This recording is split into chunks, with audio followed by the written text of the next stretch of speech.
Gracias y paz a todos. Creo que así como en nuestra congregación luchamos los pastores con que todos los hermanos asistan a la escuela dominical. Ah, Usted ayude también al pastor a motivar a los otros hermanos. Cuando solamente es el pastor el que está a cada rato exhortando a los hermanos a la escuela dominical, los demás terminan viendo eso como la molestadera a veces, lamentablemente, de solo el pastor. Pero animémonos unos a otros, exhortémonos unos a otros y motivamos a los demás hermanos.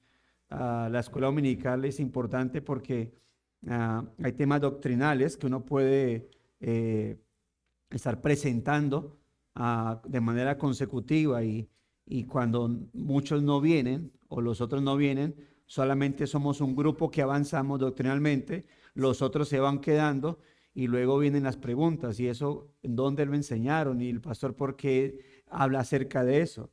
Bueno, eso se habla en escuela dominical, eso se enseña en la escuela dominical y por eso es importante. Aparte de que en la escuela dominical se estudia también la palabra del Señor y por ser parte del culto de la adoración pública, con mayor razón debe ser algo que debe ser bien tenido en cuenta. Así que exhortémonos unos a otros y anímense o animen a estos otros hermanos a que sean parte también de la escuela dominical.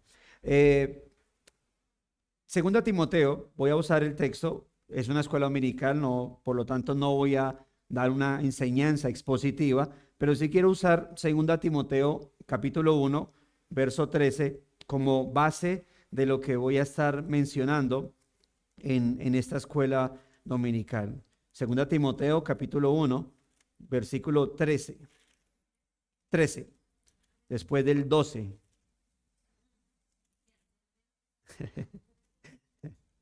Creo que a veces suena 3, entonces 13 antes del 14.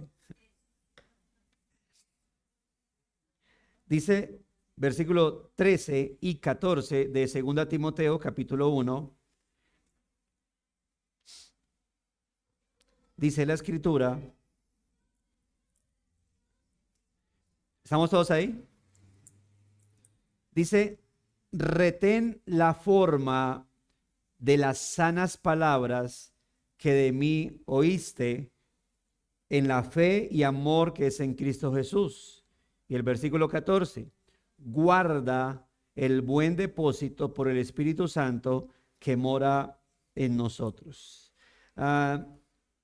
Leonard Ravenhill, un gran predicador, si bien de línea pentecostal, arminiano, tenía un gran celo por las escrituras, por la santidad del Señor. Él tenía una frase muy particular. Él decía, después de la Biblia, el himnario. Teniendo en cuenta, obviamente, que los cantos son bíblicos o los himnos tienen la particularidad y la característica de ser bíblicos. Bueno, una iglesia bíblica, reformada, diría no solamente eso, diría después de la Biblia, la confesión de fe y también el himnario, ¿sí?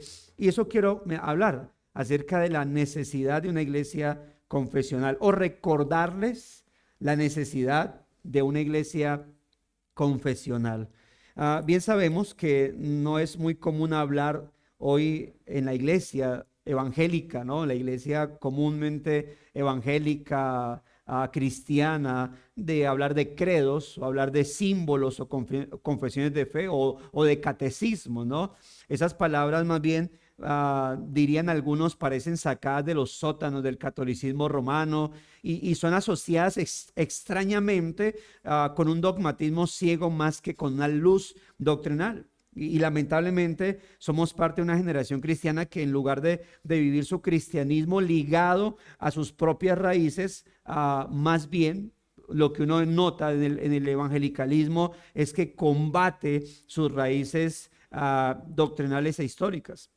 Así que por eso el estudio de los credos es más bien un estudio, termina convirtiéndose en un estudio académico de la historia antigua de la iglesia, pero que es parte exclusivamente de seminarios y jamás de la iglesia o del culto o del discipulado de la iglesia cristiana. Y por esa razón muchos cristianos ignoran o no conocen ni sus doctrinas bíblicas históricas, tampoco saben o desconocen bastante acerca de esa lucha, de esas controversias doctrinales de la antigüedad, y que aunque hoy están de pie sobre la base de formulaciones ortodoxas, correctas, que resultaron en credos, parece que consideran que el estudio de esas confesiones son una pérdida de tiempo o son exclusivos de seminarios y por lo tanto innecesarios en la iglesia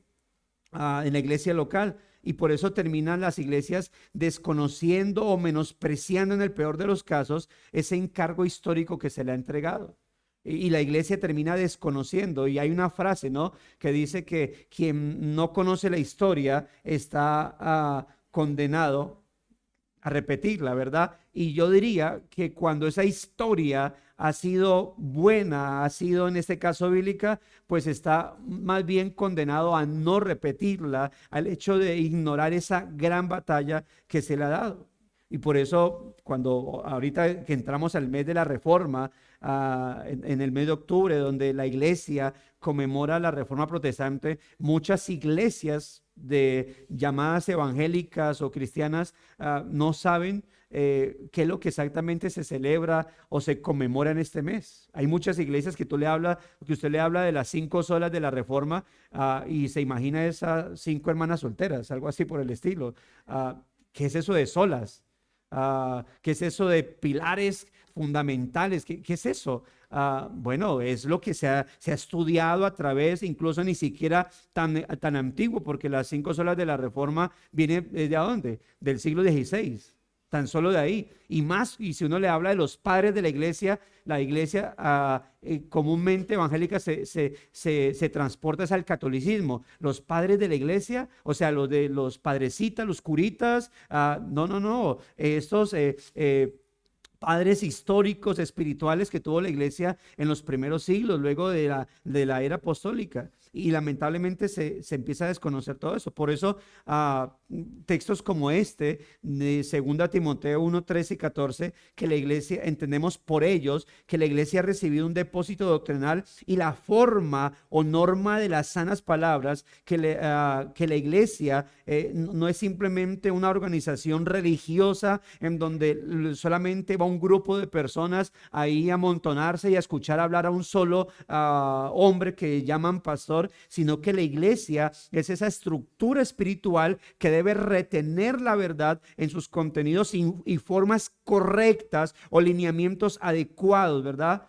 Que no se encargó a la iglesia guardar ciertas verdades o ciertas prácticas religiosas, sino que la iglesia se le encargó a guardar todas las verdades y prácticas que definen lo que es el evangelio, y que se le encomendó diferenciar lo que es sana doctrina de lo que no es. Cuando uno, no sé si recuerdo cuando uno evangelizaba, le decía a las personas, bueno, le hacía hacer la oración de fe, ¿se acuerda? Y uno le decía, bueno, ya usted es un hijo de Dios. No sé uno con qué poder tenía eso. Usted es un hijo de Dios. ¿Qué le recomendamos? Que asista a nuestra iglesia o que vaya a una iglesia de sana doctrina. Sí, pero ¿y qué era sana doctrina?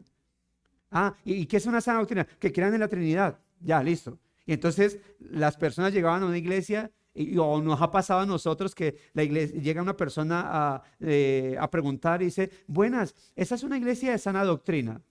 Y uno quiere decir, no, somos una doctrina herética, pero bienvenido. Pues, ¿qué va a responder toda iglesia? Obvio, claro que sí. Pero aquí creen en la Trinidad. Los testigos de Jehová creen en la Trinidad. Los adventistas creen en la Trinidad. ¿Quiénes más? Los agnósticos creen en la Trinidad, pero de una forma distorsionada. Pero creen en la Trinidad. Así que estas iglesias, obviamente, esta definición de sana doctrina, mientras no haya un concepto correcto, una defensa, un grupo de doctrinas estudiadas, pues la gente no va a entender lo que es la sana doctrina. Y este encargo precisamente no se trata de generar verdades a cada momento, de inventarse verdades, sino más bien de descubrirlas en las Santas Escrituras. Y se trata por eso de la pedagogía, de recibir ese legado que debe ser guardado, retenido por el Espíritu Santo, ¿verdad? Que nos guía en su palabra y comunicado a otros con suprema fidelidad. Como le dijo Pablo a Timoteo en el capítulo 2, esto que has aprendido encarga ¿a quién? A hombres fieles que sean idóneos también para enseñar a otros. Pero si no se le encarga, si no se transmite, pues obviamente no va a poder. Y esto obviamente sobre la base de que la Escritura dice que la iglesia es columna y baluarte de la verdad. Pero cuando la iglesia no es enseñada, adoctrinada en la palabra de Dios, la pregunta es, ¿cuál verdad? ¿Y columna de qué? ¿De cuál verdad? ¿Baluarte de cuál verdad? Yo cuando recién llegaba al cristianismo, o incluso cuando recién tomé el pastorado, digo yo accidentalmente, para mí las columnas de la iglesia eran los más viejos. Esas eran las columnas de la iglesia. Pero a muchos llenos de analfabetismo bíblico y sin capacidad de defender ninguna verdad en particular. Así que no solo es relevante la exhortación a ser el soporte de la verdad, que es esa estructura espiritual que sostiene, aguanta y lleva en sí la verdad del evangelio, sino que es muy importante observar que se reconoce la existencia de un cuerpo de doctrinas a los cuales se le llama la verdad. Porque la verdad no es solamente decir Cristo es el Señor y Salvador. Pregúntele a un testigo de Jehová, ¿usted cree que Cristo es el Salvador? Y le va a decir, sí. Ah, entonces ahí es. Bueno, si le pregunta a un unitario, le va a decir, Cristo es el Salvador. Si usted va, no vaya, pero si le pregunta a alguien que vaya a oración fuerte del Espíritu Santo, ¿usted cree que Cristo es el Salvador? Le va a decir, sí.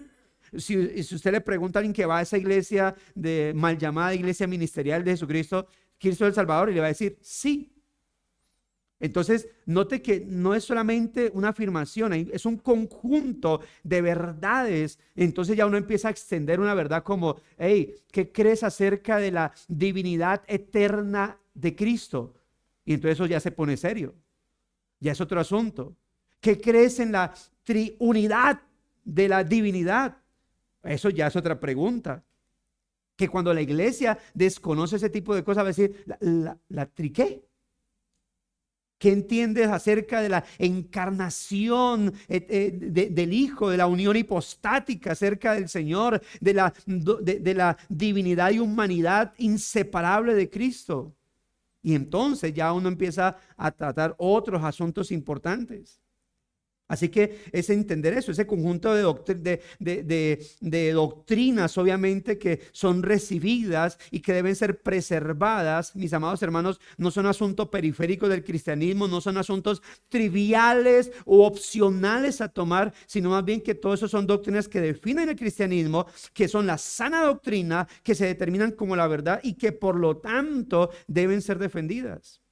No solamente son encargos para ser leídos, sino para ser estudiados y que obviamente deben ser transmitidos. No solamente corresponden a la iglesia del primer siglo y del segundo siglo, sino también deben ser tenidos por la iglesia de todos los tiempos.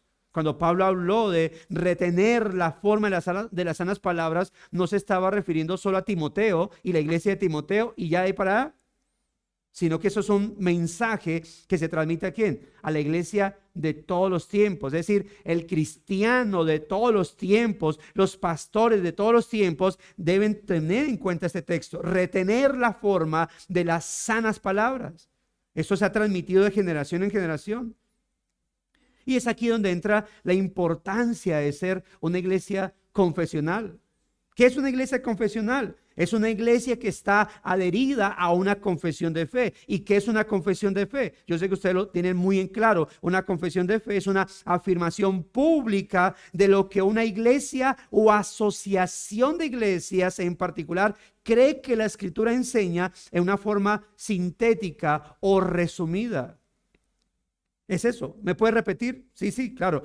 ¿qué es una confesión de fe o qué es ser confesional? Es estar adherido a una confesión de fe, que es una afirmación pública de lo que una iglesia o asociación de iglesias cree de manera particular que la Escritura enseña, pero de una forma resumida o sintética.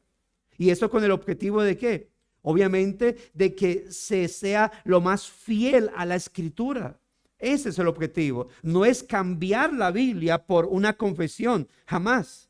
Si una confesión nos lleva a cambiar o a dejar de lado la Escritura por abrazarla a ella, esa confesión es mala. Toda confesión de fe nos lleva a abrazar la palabra del Señor, armonizar las doctrinas bíblicas de manera que todo el consejo de Dios sea honrado. Y por ello cada frase en las confesiones históricas tiene un soporte bíblico que procura demostrar que dichas declaraciones corresponden a lo que la palabra de Dios enseña. ¿Ustedes son confesionales? ¿Están adheridos a una confesión de fe? ¿Cuál es su confesión de fe? La Confesión Bautista de Fe de Londres de 1689, que fue escrita en 1677, ¿no?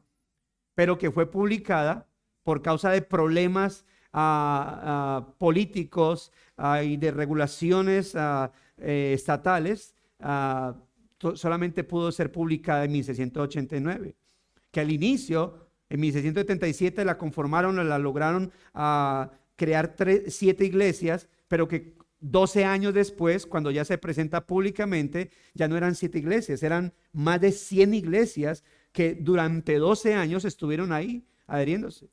Bueno, la confesión de fe es la mejor de las confesiones, de todas las que hay. Siéntase o sintámonos orgullosos por eso, de que el trabajo que se ha hecho bíblicamente con la Confesión Bautista de Fe es demasiado profundo, de tal manera que nos lleva a defender correctamente. Ahora, y si bien hay declaraciones doctrinales muy generales organizadas según el propósito, sean verticales, por ejemplo, para enseñarnos acerca de la doctrina de Dios, el hombre, de Cristo, la salvación, el Espíritu Santo, estas también son horizontales, obviamente, porque nos llevan a mostrarnos lo que somos nosotros y lo que tenemos en Cristo, ¿verdad?, hacia los demás. Y ese es el objetivo. Ahora, el propósito, como ya lo mencioné, de esa confesión, en este caso de las confesiones, pero en este caso de nuestra confesión, es la precisión doctrinal en contra de la ambigüedad. Cuando una iglesia no es confesional, y termina preguntándosele a cada persona, ¿qué crees tú o qué opinas tú acerca del sacrificio de Cristo? ¿Y qué sabes tú acerca del sacrificio de Cristo? Cuando una iglesia no es confesional, las respuestas a una pregunta como esas, ¿tú qué crees o qué sabes acerca del sacrificio de Cristo? Las respuestas pueden ser variadas. ¿Tú qué sabes o qué entiendes o qué percibes acerca de la venida de Cristo, del reinado de Cristo? Las respuestas usted va a encontrar que en esas iglesias pueden variar. O en el peor de los casos decir, ¿y entonces tú qué haces acá? Pues porque yo pregunté si era de sana doctrina y me dijeron que sí. Y ya, no más. ¿Qué tú crees acerca de la Trinidad? ¿Qué entiendes acerca de la Trinidad? Pues que son 3. Ya. Que el Padre, el Hijo y el Espíritu Santo, 3 personas distintas, un solo Dios verdadero, amén. Bueno, eso me lo enseñaron desde la Iglesia Católica. Pero ¿cuál es tu apreciación acerca de eso? Y por eso, mire, cuando hay gente que pelea por el tema de eso de ser confesional, aparte de que muchos primero, posiblemente a muchas iglesias, si usted le pregunta, ¿aquí son confesionales? Y van a decir, ¿qué es eso? ¿Cómo así? O sea, si confesamos a Cristo o que confesamos positivamente, sí, aquí confesamos, aquí declaramos siempre todo lo bueno, rechazamos lo malo. No, eso no es ser confesional. Es si están adheridos a una confesión de fe. Mire, la mayoría de estas iglesias no van a saber.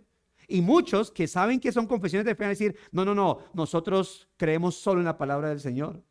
Pero en un sentido general, todo creyente es confesional.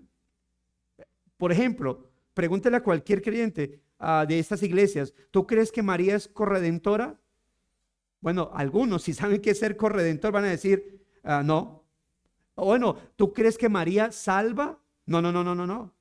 Pero ¿hay un texto en particular que diga María no es salvadora? No. Pero ¿cómo llegan a esa afirmación? ¿O cómo llegan a esa convicción? Pues porque me lo han enseñado. Entonces tú crees que María no salva, que solo Cristo salva, ¿sí? Pero ¿hay un texto que diga María no salva, solo Cristo salva? No. Pero la gente, el común denominador de las iglesias, cree en eso. Aunque no hay nada, un documento que se lo diga. Y en ese sentido, note, son confesionales.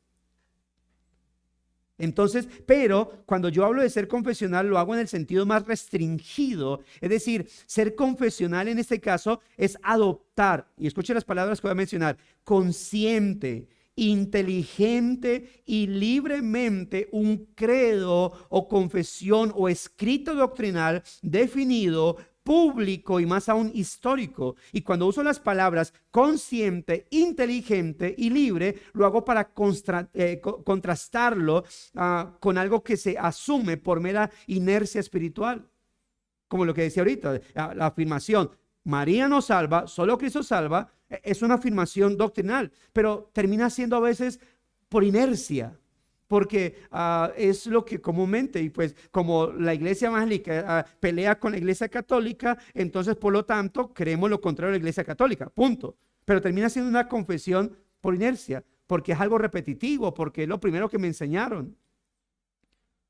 Pero cuando hablamos de ser confesional de manera restringida, es eso, es que la iglesia consciente, inteligente, es decir, no es un asunto, ser confesional no es simplemente que el pastor de la iglesia dice que aquí estamos adheridos a la confesión bautista de fe. Entonces pregunta, ¿a qué confesión estamos adheridos? Estamos adheridos a la confesión bautista de fe de Londres, 1689. Ok, ¿la has leído? No.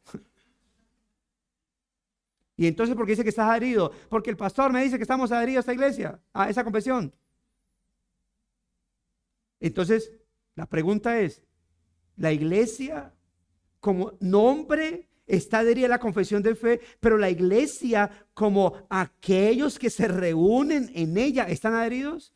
Porque permítame decirle, como iglesia, ¿verdad? Como oficialmente puede estar adherida en cuanto a los estatutos o las políticas eclesiásticas, estamos adheridos a la confesión de fe. Pero te pregunto, tú personalmente, ¿estás adherido a la confesión de fe?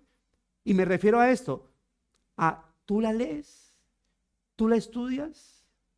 ¿La lees constantemente? ¿O solamente cuando el pastor por allá le da cada 2, 3 años por estudiarla, ahí vuelvo a retomarla? Y entonces ahí donde la pregunta es, no es si la iglesia en sus políticas está adherida, es si personalmente yo estoy adherido a esa confesión de fe, porque es mi herramienta de estudio bíblico también. ¿Cuál es el primer capítulo de la confesión de fe? ¿Cuál? ¿Del hombre? ¿Cuál es el primer capítulo de la confesión de fe? Yo sé que alguno tiene que saberlo. Exactamente. De las Sagradas Escrituras. Ojo con los que no pudieron responder esa pregunta. ¿Y por qué? Bueno, que el primer capítulo de la confesión de fe sea de las Santas Escrituras, que nos dice que la confesión de fe quiere enseñarnos que a donde ella quiere apuntar no es a que creamos en la confesión de fe y que nuestra base sea la confesión de fe, sino que a donde quiere apuntar la confesión de fe es que seamos escriturales. Entonces, es ahí donde se me fue la frase, por estatuto político, por norma política, ahí se me fue los estatutos de la iglesia. Las políticas, por política eclesiástica, estamos adheridos a la confesión de fe, pero como perteneciente a la iglesia. Y esto, hermanos, es importantísimo. Por eso se busca eso, de que las confesiones de fe, al hecho reformadas generales, tuvieron la particularidad de incluir en líneas generales las verdades de los concilios pasados. Por ello, incluyeron doctrinas como la Trinidad, la Deidad, las dos naturalezas de Cristo, la eclesiología, asuntos que se estuvieron discutiendo en el pasado, en concilios incluso. Pero esas confesiones lo que buscan es sistematizar de la mejor manera y de una forma sintética las principales doctrinas de la fe. Otra pregunta, ¿cuántos capítulos tiene la confesión de fe? Ya miraron, ¿cierto? Dije, no hay que mirar porque esa pregunta no me la vuelven a hacer. 32. Ahora, significa que en todo el ramo doctrinal, la iglesia cristiana solamente tiene 32 doctrinas. No, son doctrinas básicas. Es decir, son las principales doctrinas y de ahí empiezan a salir otras doctrinas en particular. Usted va a notar, por ejemplo, que la confesión de fe no tiene un capítulo que diga del Espíritu Santo. Pero usted va a notar algo, que el Espíritu Santo se menciona en todo, desde el primer capítulo de las Santas Escrituras. Entonces, el asunto es que quizás con la expectativa de que una iglesia verdadera evangélica, aunque crea más que eso, jamás va a creer menos que eso de lo que dice la confesión de fe. Por ejemplo, ¿cuántos párrafos tiene el capítulo de la Santa Trinidad? Usted va a ver que tiene tan solo 3 párrafos. Pero significa que todo lo que yo debo conocer acerca de la Santa Trinidad solamente está ahí en 3 parrafitos. Y la respuesta es no. Mire, hay libros, ladrillos de libros hablando acerca de la Santa Trinidad. Bueno, el asunto es que yo voy a poder creer, si la confesión de fe tan solo me da 3 párrafos acerca de la Trinidad, yo voy a creer más, mucho más que eso cuando profundice, pero jamás menos que lo que dice ahí. Es decir, lo básico, la confesión de fe nos presenta lo básico que yo debo saber de alguna doctrina en particular. Y por eso es importantísimo que la confesión de fe yo la esté leyendo. No con el propósito de hacerlos quedar mal, sino con el propósito de reflexionar. ¿Cuántos leyeron esta semana la confesión de fe? Levante la mano. La hermana, mire. La confesión bautista de fe. ¿Ve? Ese es el punto, hermanos. De que yo pueda decir, caramba, es lo que debemos estar estudiando. Porque es ahí. Si somos una iglesia confesional, entonces, si la pregunta es, ¿qué crees tú acerca de la Santa Trinidad? Por lo menos nuestra respuesta básica en unidad debe ser lo que nos enseña la confesión de fe. Lo que nos dice la confesión de fe. Y aquí es donde entra a hablar de la utilidad de las confesiones. Así que voy a mencionar 4 utilidades, de seguro hay muchos más, de las confesiones de fe. Es decir, esta enseñanza le puede servir a los presbiterianos que tienen la confesión de Westminster, a unas iglesias bautistas de corte neocalvinista que tienen una confesión de como de 11 puntos o de 12 puntos, 12 capítulos. Pero para nosotros que tenemos la Confesión Bautista de Fe de Londres de 1689, pues también nos va a servir. Es en general esta enseñanza. Pero todo con el objetivo de decir por qué son útiles o presentar la utilidad de las confesiones de fe y de esa manera marcar la necesidad de ser una iglesia confesional. Voy a presentar 4 utilidades que cuando he estado en mi iglesia yo me demoro en 4 enseñanzas, a cada una hablando de las utilidades o me puedo demorar mucho más. Aquí voy a intentar sintetizar cuál confesión de fe, estas 4 utilidades. La primera utilidad de las confesiones de fe es que son una muralla de protección. Y puede ser que usted ya haya visto esta enseñanza, ¿no? Y yo lo que voy a hacer es recordársela. Lo primero, son una muralla de protección en contra de la falsa doctrina. La primera utilidad de las confesiones de fe es que son una muralla de protección contra la falsa doctrina. Cuando uno estudia la historia, ¿no? Los tiempos antiguos, los reinos eran rodeados, la mayoría, por murallas, con el objetivo de que el enemigo no pudiese entrar con facilidad. Hoy en día, pues, las murallas de protección son las paredes de nuestra casa, las puertas de nuestra casa, las ventanas, porque ¿quién duerme con la puerta abierta? Bueno, a menos que vivamos en un conjunto cerrado de pronto, pero y aún así no, pero todos creo que dormimos con la puerta cerrada, doble llave. La puerta de mi casa tiene un pasadorcito que abre y yo lo que hago es atravesarle un machete. Y algunos hermanos dicen, uy, pastor, ¿por qué tiene ese machete? Yo digo, por si falla la fe. Pero es broma, es broma. Es solamente para que no se abra fácilmente desde afuera. ¿Ve? ¿Por qué? Porque estamos en el mundo. porque no queremos que alguien, cuando estemos dormidos, simplemente entre con mucha facilidad. Eso es la confesión de fe. La confesión de fe tiene como objetivo volverse una muralla de protección. Miren, hermanos, ¿qué dijo el apóstol Pedro respecto a los falsos maestros? Él dijo, en el tiempo entraron falsos profetas y ahora van a entrar de manera encubierta falsos maestros. Y él dijo a tiempo de futuro, van a entrar. Cuando usted lee la carta de Judas, Judas ¿qué dice? Hermanos, han entrado. Pedro te dice, van a entrar. Judas te dice, ya. Y sabe, mire, yo quiero creer y declaro en el nombre del Señor, no, pero yo quiero creer que todos los que están aquí somos elegidos del Señor de sana doctrina. Pero que lo creen, pero puede ser, se lo digo a la iglesia, puede ser que no tal vez hoy, pero posteriormente entren en medio de nosotros y a su lado se sienten personas con el objetivo de dañar doctrinalmente a la iglesia. ¿Y sabe cómo hacen ellos? Oiga, ¿y aquí qué creen acerca de esto? ¿Qué creen acerca de la humanidad de Cristo, de la divinidad? ¿De qué? De la divinidad de Cristo. ¿Que Cristo es Dios? Sí, sí. Sí, sí. Pero, ¿y usted sabía que Cristo no es eterno, sino que en algún momento fue creado? Y si usted no tiene muy claro la doctrina de la divinidad de Cristo, va a decir, yo no sé, no. Y yo le digo a los hermanos, ojo hermano, que usted no se convierta en el hueco de los falsos maestros. Porque hay gente que viene de otras doctrinas con el objetivo de cómo contaminar, cómo permear una iglesia. Y esta gente va palpando, ¿qué quieren hacer? Mira, a nuestra iglesia han llegado judaizantes. Y cuando me lo presentan, no, que es que llega un hermanito, pues obviamente, invité a fulano de tal, y uno dice, qué bueno, viene de otra. Yo siempre pregunto, ¿usted viene de otra iglesia? Sí, sí. ¿Y a qué iglesia? No, una iglesia. Y eso uno empieza a sentir como, este viene de otra iglesia. Es decir, este no está apartado, no es una persona que no conoce nada. Ok, ¿de qué iglesia viene? Esto y lo otro. No, yo vengo de una iglesia. ¿Y qué opinan aquí de la ley? Yo digo, Y empiezan con su Yeshua, Hamashiach, con su Torah, ay caramba, y empieza uno, y entonces los hermanos empiezan como,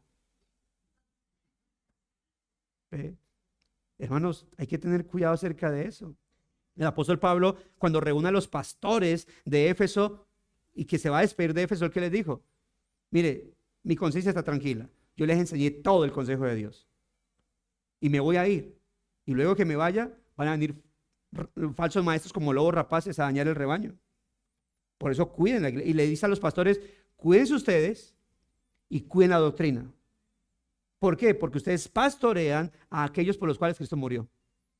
Hermanos, las confesiones de fe son una muralla de protección, es una defensa para que si alguien tiene un miembro, especialmente un miembro de la iglesia, alguien viene con una pregunta extraña, y ustedes qué creen acerca de esto, de aquello, lo otro, van a decir, nosotros creemos esto.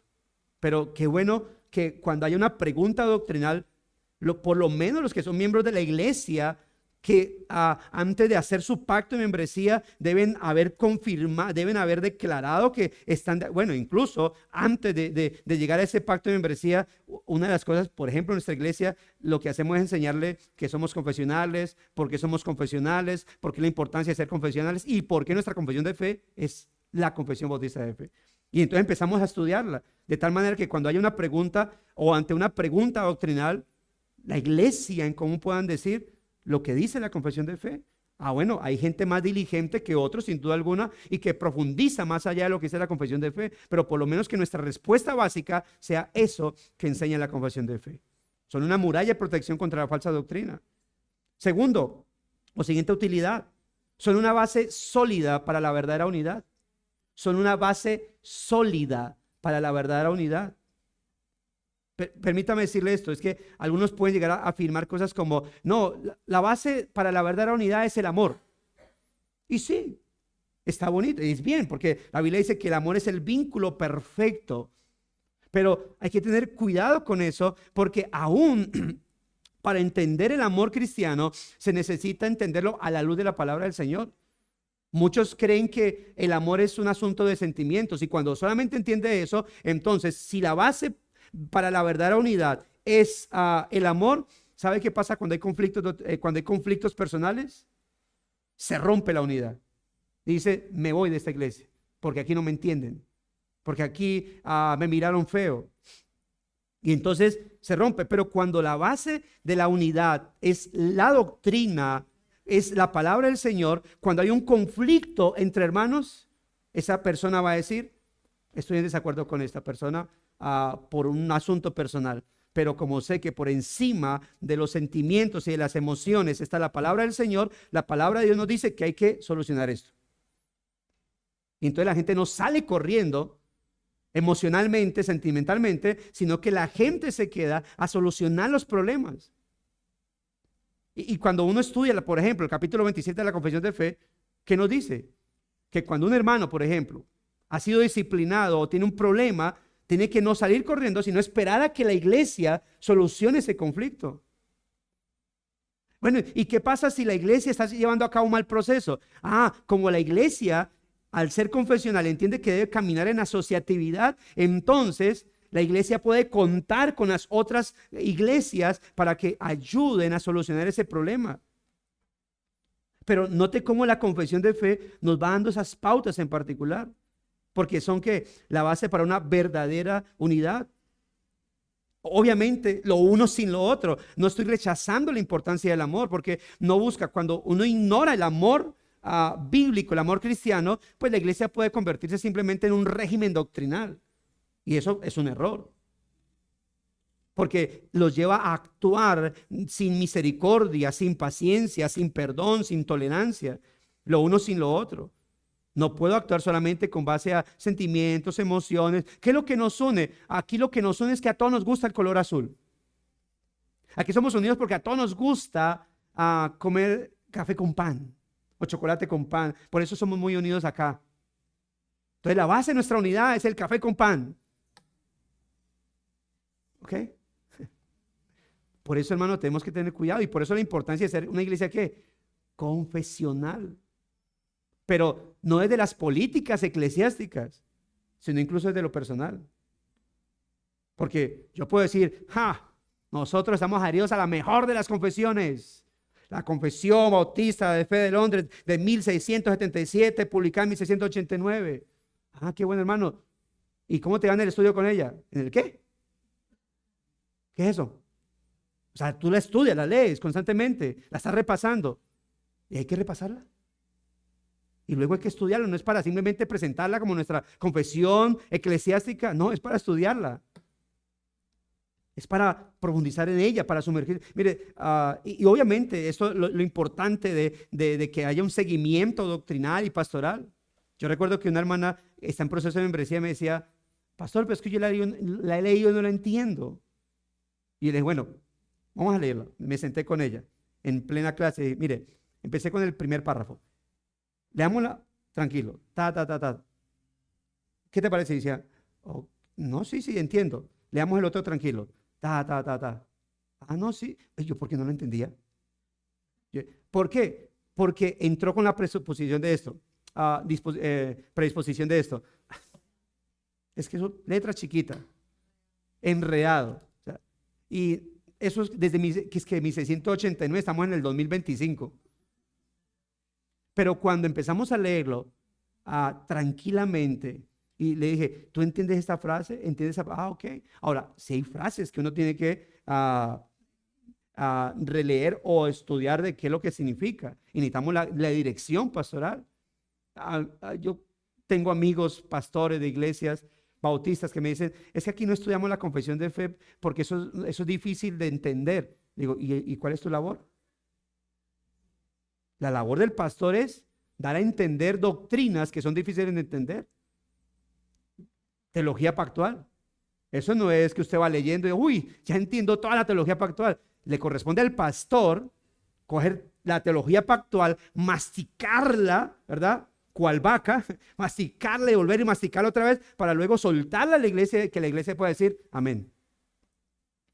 Y yo le digo, hermano, Yo sé que, claro, un documento de 1689 no debe ser fácil de entender, de 1677, pero es mi tarea explicarle a la iglesia para que la iglesia pueda decir, ah, ok, entiendo. Esa es nuestra labor como pastores. Pero también es su labor diligente de decir, ah, ok, voy a estudiarla, tal vez necesito un diccionario porque esa palabra no la entiendo muy bien y poder comprender ciertas verdades y ciertas organizaciones gramaticales que puedan encontrar ahí, sobre todo porque la confesión de fe es un libro que fue muy bien pensado, con bases, con estructuras, y debemos presentarlo a la iglesia para que se convierta en nuestra base para la unidad doctrinal, eclesial. Tercera utilidad. Mire, eso es importante. Son una vara de medir para los maestros de la palabra y candidatos al ministerio. Son una vara de medir para los maestros de la palabra y los candidatos al ministerio. Yo recuerdo una iglesia de corte bautista, decía, aquí somos confesionales, pero en el tema de la escatología somos libres. El que quiera creer lo que quiera creer escatológicamente. Y yo le dije, y eso es peligroso. Eso es peligroso porque, pues primero, peligroso porque yo no puedo mirar la escatología, es decir, el estudio de los tiempos finales, como algo, lo que quieran creer. Pues, ya estamos hablando de la venida de Cristo. Estamos hablando de la esperanza de la iglesia. Pero las iglesias son autónomas. Bueno, tuvieron que hacer un estudio escatológico, a estudiar en la escatología lo que enseña, porque los pastores eran amileniales, ¿sí? Pero pues, como hay muchas posturas, por lo menos 4 posturas, entonces cada uno lo que quisiera creer. ¿Qué pasó? Que entre ellos, entre la iglesia, como cada uno podía tomar la postura escatológica, aunque los pastores como tal, al ser adheridos a la confesión de fe, eran amileniales, entonces empezó a haber conflictos internos de posiciones doctrinales escatológicas, e incluso desánimos, desacuerdos. ¿Qué les tocó hacer? Empezar a estudiar a profundidad la escatología, dar las bases doctrinales y decir nuestra posición doctrinal, escatológica, a la luz de la palabra y con base a la confesión de fe también es amilenial. Y empezaron a estudiarlo y se dieron cuenta que dejarle a la iglesia, mire, en la iglesia, yo trabajo con Misión Guayú, mi trabajo es editar las cartillas que se van a La Guajira, y entonces la posición de las misiones es, si bien no embutir una doctrina a los pastores de estas iglesias de La Guajira, sí es por lo menos dirigirlos. Y entonces recuerdo que en el estudio del Nuevo Testamento era como enseñar qué es lo que daba la base del Apocalipsis, que fue una clase muy difícil para ellos, pero que había que organizar lo mejor posible. Yo recuerdo que estaba organizando la cartilla, y cuando llegué al Apocalipsis empezó a hablarse, por ejemplo, del rapto de la iglesia y de los 7 años de tribulación, gran tribulación. Y yo llamé al pastor.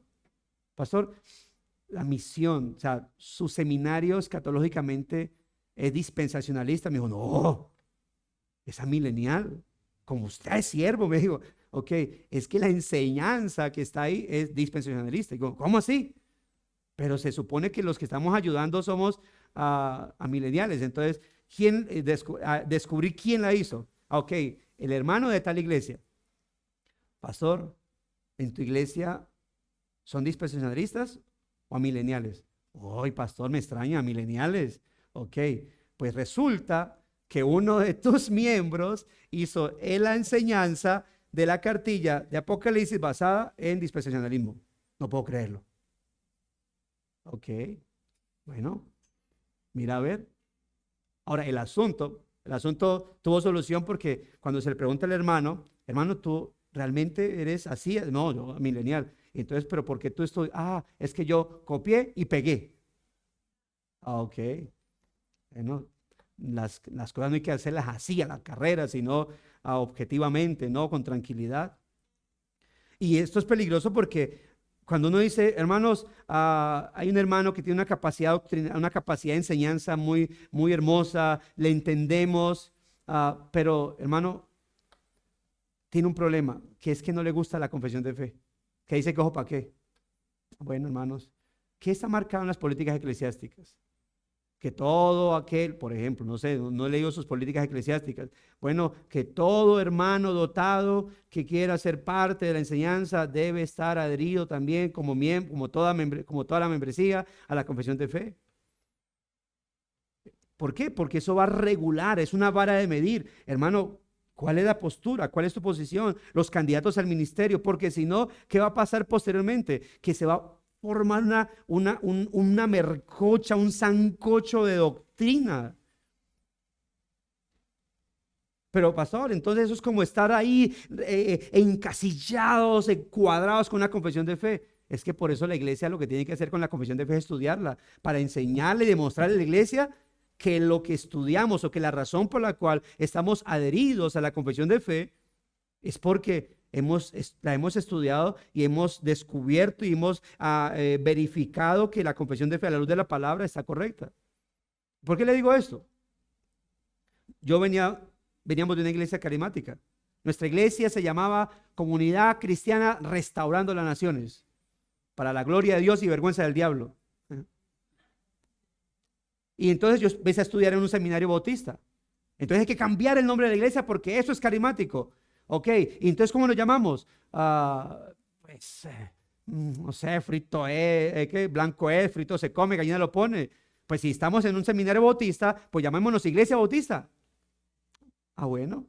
Y hay que ser confesionales porque ahí nos dicen que hay que ser confesionales. Pues blanco es, frito se come, gallina lo pone. Si ahí dicen que la confesión es bautista, pues nuestra confesión debe ser bautista. Hermano, y terminamos llamándonos Iglesia Bautista solamente porque estudié en un seminario bautista y nuestra confesión terminó siendo la confesión bautista, pues simplemente porque ahí nos enseñaban eso. Pero, ¿cuál era el argumento? No, hasta que ese servidor, años después de llamarnos Iglesia Bautista, tuve que empezar a estudiar ya a profundidad la eclesiología. Ok. O sea que esto no es que cualquiera es bautista, no es que toda iglesia reformada enseñan esto, y hay distinción entre eclesiología de esto, el denominacionalismo, el presbiterianismo, el congregacionalismo, y hay vertientes. Y luego la confesión de fe, no todas las confesiones de fe son iguales, hay distinciones, y por qué, y cómo está conformada, cuál es su estructura, cuál es la base literaria, cómo está conformada literariamente la confesión de fe, y empezar a ok. Entonces ya la iglesia bautista, Sublime Gracia, el Espinal, es bautista, porque eclesiológicamente, a la luz de la palabra, creo que es el punto correcto. Y su confesión de fe tiene argumentos de por qué nuestra confesión de fe es la Confesión Bautista de Londres. Pero note que esto es con mucho cuidado.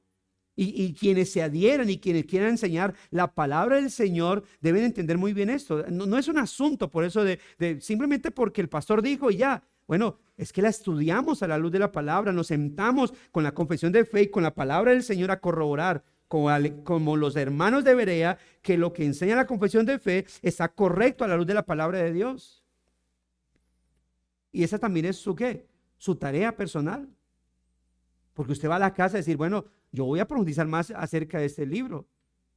¿Qué enseña la confesión de fe? Y tengo una duda. Bueno, pastor, tengo esta duda. Mire, que es que no entiendo la relación de este párrafo con esos textos. Ok, hay que leerlo contextualmente, hay que entender esto, lo otro. Ok, bien.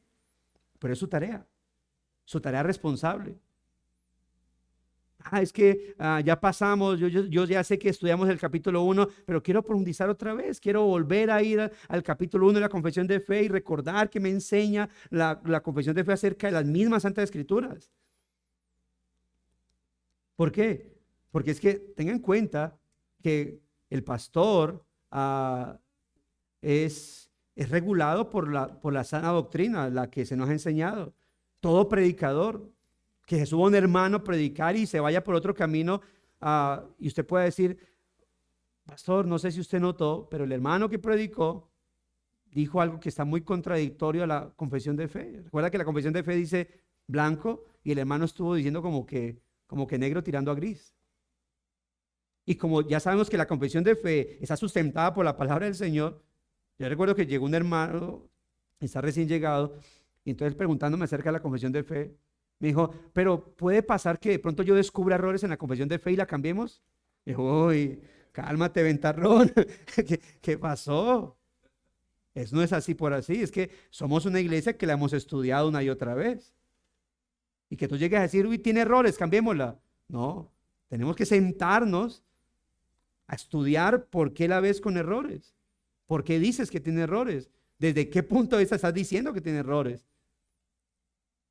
Y lo cuarto, son una senda segura que nos da un sentido de continuidad histórica en las cosas que creemos. Son una senda segura que nos da un sentido de continuidad histórica en las cosas que creemos. Senda segura. Note entonces las analogías que vimos. Lo primero, una muralla de protección. Lo segundo, una base sólida. ¿Cuál? Recuerde que la iglesia es un edificio y necesita una base sólida para la verdadera unidad. Somos piedras que conforman la casa, el templo del Señor. Son una vara de medir en donde la escritura, la confesión de fe nos lleva a observar la escritura y quienes vayan a predicar la palabra o sea vayan a ser candidatos del ministerio no pueden salirse de lo que la escritura nos enseña y lo que la confesión de fe nos guía. Y segundo, son una senda segura que nos da un sentido de continuidad histórica. Cuando recién conocimos o empezamos a estudiar la Reforma, no nos habíamos metido el tema de la confesión bautista. Y empezamos a enseñar cosas y la primer queja de los hermanos es, pastor, es que estamos un poco confundidos porque tú nos estás enseñando cosas y eso yo que mantengo viendo enlace, decían los hermanos, enlace del canal de este canal religioso pseudo evangélico y ahí no enseñan eso. Y yo escucho la emisora Vida FM 100.7, que era una emisora también carismática, y ahí no dicen eso. Y le pregunté a 2 o 3 pastores y ellos dicen que nunca han escuchado eso. Bueno, porque es que como la iglesia evangélica hoy en día lamentablemente está reinventando doctrinas y basado en sus posiciones de los últimos tiempos o de la modernidad. Y se ha perdido la historia de la iglesia. Cuando yo empecé a conocer las olas de la Reforma, yo decía, ¿y eso dónde estaba? Yo nunca había escuchado de las olas de la Reforma protestante. Nunca no, sabía de los bautistas. Y lo único que sabía de los bautistas era que no creían en el Espíritu Santo, pero en el mover, en la caída y todo eso. Pero no conocían nada, absolutamente nada de la historia de la iglesia, nada de los padres de la iglesia. Para mí los únicos padres de la iglesia eran los curitas de la iglesia católica, nada más. Y como la escritura la leía era a la deomancia, ¿no? A lo que hoy lo que el Señor me quiera decir aquí, listo, ya. Mañana, aquí, listo, ya. Esa era mi forma de estudiar la palabra del Señor. La deomancia. No más. Yo no sabía que era leer un capítulo de principio, un libro de principio a final. Y entonces la confesión de fe, nosotros podemos decir, es que lo que yo enseño no solamente está en la palabra de Dios, sino que es lo que han enseñado mis hermanos de todos los tiempos. Y cuando me encuentro con la confesión de fe, esos hermanos de 1677 también venían con su continuidad histórica de los padres de la iglesia. Entonces podemos encontrar que muchas de las cosas que están en la confesión de fe es lo que han defendido a través de todos los tiempos. Los credos. Como 4 credos tenemos nosotros históricamente, pero cuando hablamos del credo apostólico, del credo de Nicea y eso que solamente conocemos el credo apostólico, ¿a dónde nos dirigía el credo apostólico? El catolicismo, porque es donde lo aprendimos. Y cuando llegamos a la iglesia cristiana y el credo apostólico, eso es del catolicismo. Y después me di cuenta que eso es histórico. Digo, ¿cómo que es histórico? O sea, no lo inventó el curita de la iglesia, no, eso es de allá de ese entonces. Y me doy cuenta que hay más credos y que cada credo surgió junto con los catecismos, junto con las declaraciones de fe o artículos de fe y junto con las confesiones, que esos surgieron fue por temas de guerra doctrinales, de guerra contra la herejía. Entonces, ok. Entonces entiendo que los testigos de Jehová no son de 1800, sino que son del siglo III con Arrio. Y que cuando se levanta Arrio, entonces se levanta otro varón a combatir esas herejías y que siempre hubo estos combates a través de los tiempos. Desde el primer siglo con los apóstoles, el segundo siglo, el tercero y así sucesivamente. Entonces la iglesia termina aceptando doctrinas, por ejemplo, el dispensacionalismo con el tema del rapto secreto. Eso nadie lo combatía. ¿Cuándo surgió la teoría del rapto secreto? Como en 1820, 30. A través de un sueño, alguien soñó que la venida de Cristo eran dos facetas. Esa persona, una mujer, se la contó al pastor. El pastor dijo, interesante, vamos a predicarlo. Y la pregunta es, ¿pero eso así se ha enseñado? ¿Qué dice la Escritura? ¿Y cómo lo ha creído la iglesia a través de los tiempos? No, son cosas nuevas y hay que aceptarlas, punto. Así que la confesión de fe no solamente nos sumerge en la palabra del Señor, sino que también son una senda segura que nos da un sentido de continuidad histórica en las cosas que creemos. Mis hermanos, por eso la misión que la iglesia tiene es proclamar la verdad de Dios al mundo, enseñar las sanas palabras que hemos oído de los apóstoles, que es la misma fe que una vez ha sido dada a los santos. Y todas estas frases nos muestran que para la época apostólica ya existía un sistema concreto de creencias al cual se le llama de diferentes maneras: la fe, la doctrina, la enseñanza, la verdad, el evangelio, el cual era claramente distinguible y contrastaba con el error. ¿Qué le decía Pablo a Timoteo?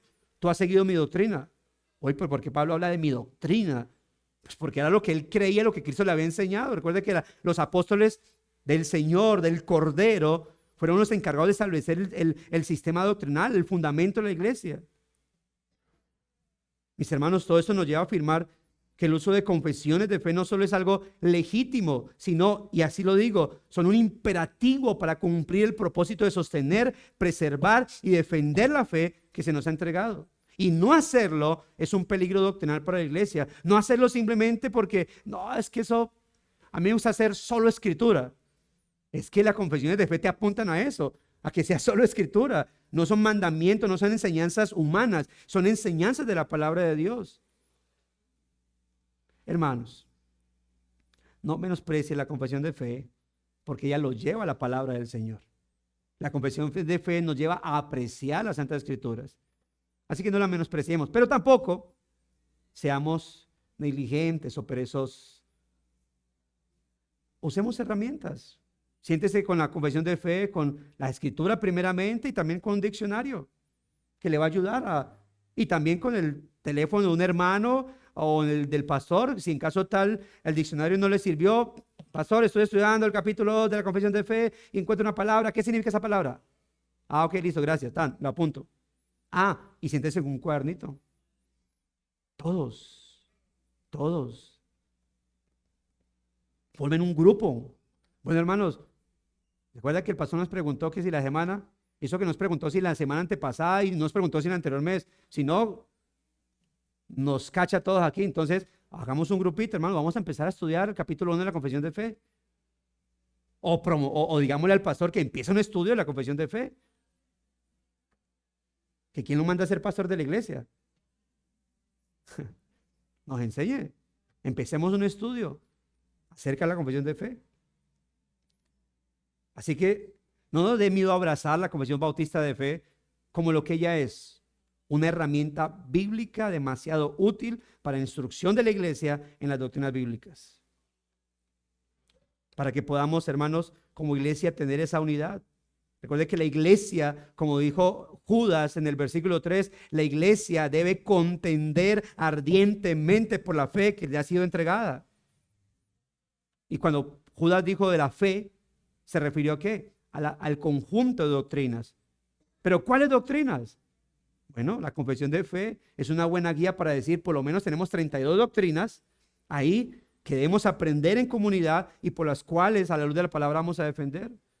La iglesia, por tanto, debe estar preparada, como dice el apóstol Pablo, estemos preparados para presentar defensa ante todo aquel que demande la fe que nosotros tenemos. Así que las confesiones de fe son eso, hermanos, una maravillosa herramienta doctrinal, teológica, para mantenernos en la fe de la palabra del Señor mientras nos defendemos. Es un escudo doctrinal, una muralla, una base, una vara, una senda segura. El Señor nos ayude, amados hermanos, obviamente siempre con el objetivo de recordar que la confesión de fe no nos está llevando hacia doctrinas de hombres, sino hacia ¿dónde? Hacia la palabra del Señor. ¿Y es donde vemos eso? Desde el primer capítulo de la confesión de fe, que son de las Santas Escrituras. Muchas gracias, hermano. No sé si alguien tiene alguna pregunta o dos, ok. Mi hermana de atrás, ¿su nombre, hermana? María Teresa. Sí, amén. Señora,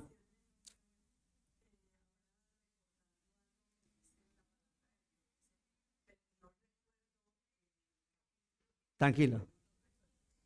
Si confesares con tu boca que Jesús es el Señor y creyeres en tu corazón que Dios le levantó de los muertos, serás salvo, porque con el corazón se cree para justicia y con la boca se confiesa para salvación. Entonces me trae... Eso Eso es una confesión que la iglesia tuvo a través de los tiempos. ¿Dónde estaba eso en el Antiguo Testamento? No estaba. Y por eso parte de lo que decía al principio es que la iglesia ha crecido a través de confesiones generales, y que la confesión de fe es más algo más restringido, algo más sintético, algo más resumido, algo más puntual. Gracias, hermano. Mi hermano Pablo. Pastor, haciendo un poquito más de desarrollo sobre el primer punto que usted nos decía, que la iglesia es un vallado de protección, siendo que el capítulo 26 insta a las iglesias a que caminen en comunidad, usted también nos lo mencionó. ¿Cuál es el peligro de caminar juntamente asociados con iglesias que no tienen nuestra misma identidad confesional? Eso sobre la base de que... ok, es un punto más extenso, pero uno tiene que aprender a caminar en fraternidad y en asociatividad, ¿sí? Fraternidad con iglesias que no comparten nuestro mismo sistema doctrinal. Es decir, yo puedo ser hermano, amigo incluso de mis hermanos presbiterianos, aún de iglesias pentecostales, o sea, puedo saber que son mis hermanos, con iglesias que llaman neocalvinistas, ¿sí? Que tienen algunos puntos doctrinales muy raros, y caminar en fraternidad, ¿sí? Jamás rechazar esa hermandad. Hay que aprender a caminar en fraternidad. Pero creo que también la iglesia, como nos enseña la confesión de fe, la iglesia debe aprender a caminar en asociatividad, porque es con quien tenemos esa coinonía doctrinal, no uniformidad, lo cual es imposible y peligrosísimo, pero sí esa coinonía doctrinal en donde podemos defendernos doctrinalmente nuestra eclesiología. Yo no le pudiese decir a un hermano presbiteriano que me enseñe acerca del pastorado, porque una vez, si lo pongo a enseñarme, entonces me va a montar aquí un presbiterio, un conjunto de ancianos y un consistorio aquí todo raro. No puedo hacerlo. Hay hermanos que son bautistas, pero yo digo, no lo puedo colocar a que me enseñe acerca de la diaconía, porque me va a dar unas doctrinas, me va a poner incluso mujeres diaconisas oficiales. Entonces, debo caminar con mis hermanos bautistas, reformados, confesionales, porque va a fortalecer, ¿sí? Va a fortalecer nuestro sistema doctrinal. Por ejemplo, si hay un problema eclesiástico y yo le hablo con un pastor denominacional, él me va a decir, eso echa a todo mundo, que usted es el pastor, usted es el duro, usted es el jefe, ¿sí? Pero si hablo con mis hermanos bautistas, ellos, bueno, me van a dar una instrucción más concreta acerca de la disciplina, porque me va a decir, ok, entonces sigue estos pasos doctrinales, la iglesia, esto y lo otro, por aquí y por allá, porque me van a ayudar a fortalecer el tema eclesial, doctrinal. Lo mismo con estas doctrinas en las cuales caminamos. Por eso es una gran ventaja, aparte de que la misma confesión de fe nos lleva obviamente a caminar esa asociatividad. Nos va a fortalecer la coinonía de la iglesia, y nos va a dar como ese consuelo de decir, no estamos solos en esos asuntos, en esos problemas que surgen internos de la iglesia, ¿no? Sino que nos ayuda a sentirnos acompañados y fortalecidos, sobre todo cuando pueden haber ataques o problemas que el pastor dice, no sé qué hacer, pero en la multitud de consejos está la sabiduría, y la iglesia pide ayuda a las otras iglesias, y entonces podemos caminar en una correcta coinonía y a librarnos de muchos peligros que pueden surgir. Fraternidad y asociatividad son dos cosas distintas que tenemos que aprender a tenerla en cuenta. ¿Todo claro? ¿Como el café o el agua? Okay. ¿Como el café? Como el agua, ok. Listo, mis amados hermanos. El resto de preguntas, ahí se las pueden hacer al pastor Carlos cuando regrese. Muchas gracias, hermanos.